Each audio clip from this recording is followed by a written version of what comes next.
No. The Cowardly Lion was much pleased to hear that the Wicked Witch had been melted by a bucket of water, and Dorothy at once unlocked the gate of his prison and set him free. They went in together to the castle, where Dorothy's first act was to call all the Winkies together and tell them they were no longer slaves. There was great rejoicing among the Yellow Winkies, for they had been made to work during many years for the Wicked Witch, who had always treated them with great cruelty. They kept this day as a holiday, then and ever after, and spent the time in feasting and dancing. If our friends, the Scarecrow and the Tin Woodman, were only with us, said the Lion, I should be quite happy. Don't you suppose we could rescue them? Asked the girl anxiously. We can try, answered the Lion. So they called the Yellow Winkies and asked them if they would help to rescue their friends. And the Winkies said that they would be delighted to do all in their power for Dorothy, who had set them free from bondage. So she chose a number of Winkies who looked as if they knew the most, and they all started away and traveled that day and part of the next until they came to the rocky plain where the Tin Woodman lay all battered and bent. His axe was near him, but the blade was rusted and the handle was broken off short. The Winkies lifted him tenderly in their arms and carried him back to the Yellow Castle again. Dorothy, shedding a few tears by the way at the sad plight of her old friend, and the Lion looking sober and sorry. When they reached the castle, Dorothy said to the Winkies, Are any of your people tinsmiths? Oh yes, some of us are very good tinsmiths, they told her. Then bring them to me, she said. And then the tinsmiths came, bringing with them all their tools in baskets, and she inquired, could you straighten out those dents in the Tin Woodman and bend him back into shape again, and solder him together where he is broken? The tinsmiths looked the woodman over carefully, and then answered that they could mend him so he would be as good as ever. In one of the big yellow rooms of the castle, and worked for 3 days and 4 nights, hammering and twisting and bending and soldering and polishing and pounding at the legs and body and head of the Tin Woodman, until at last he was straightened out into his old form, and his joints worked as well as ever. To be sure, there were several patches on him, but the tinsmiths did a very good job. As the woodman was not a vain man, he did not mind the patches at all. But when at last he walked into Dorothy's room and thanked her for rescuing him, he was so pleased that he wept tears of joy, and Dorothy had to wipe every tear carefully from his face with her apron so his joints would not be rusted. At the same time, her own tears fell thick and fast at the joy of meeting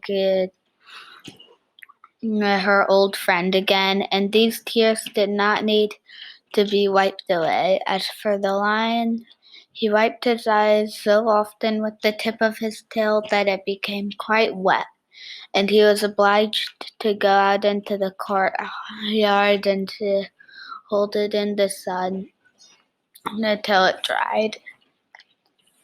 If We only had the Scarecrow with us again, uh, said the Tin Woodman when Dorothy had finished telling him everything that had happened. I should be quite happy. Yeah, we must try and find him, said the girl.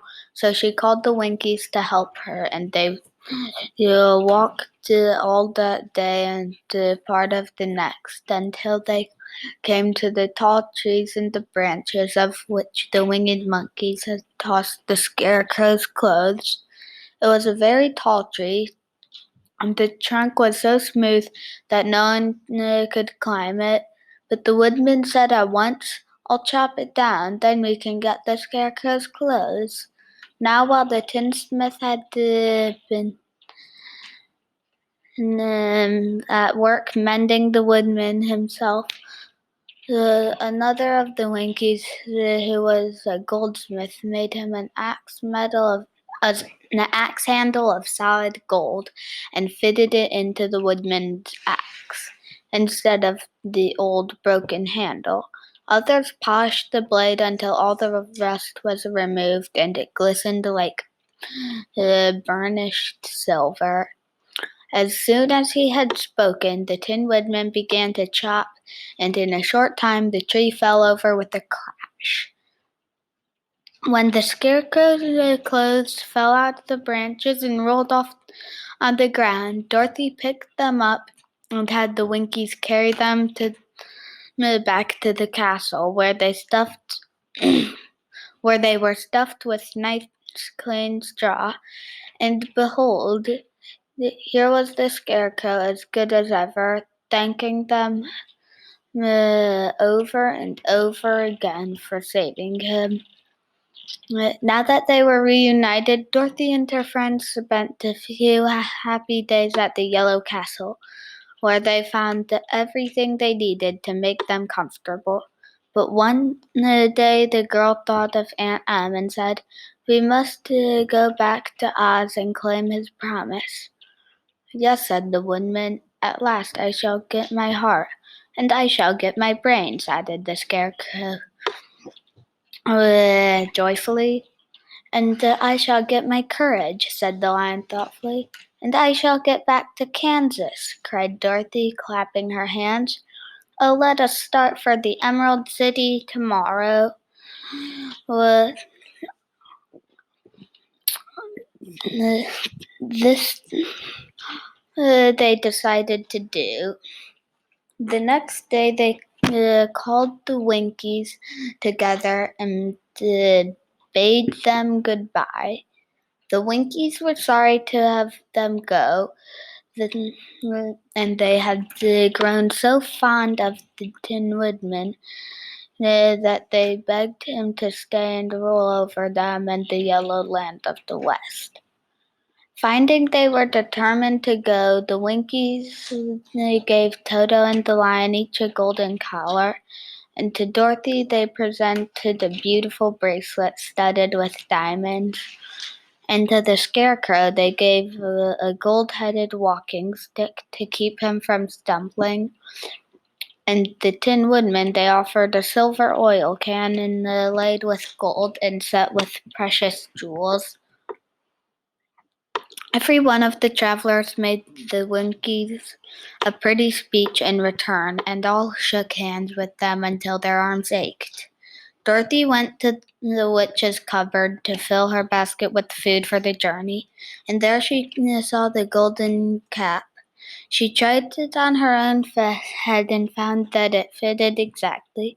She did not know anything of the charm of the golden cap, but she saw it was pretty, so she made up her mind to wear it, and carried her sunbonnet in the basket. And then, being prepared for the journey, they all started for the Emerald City, and the Winkies gave them 3 cheers and made many good wishes to carry with them.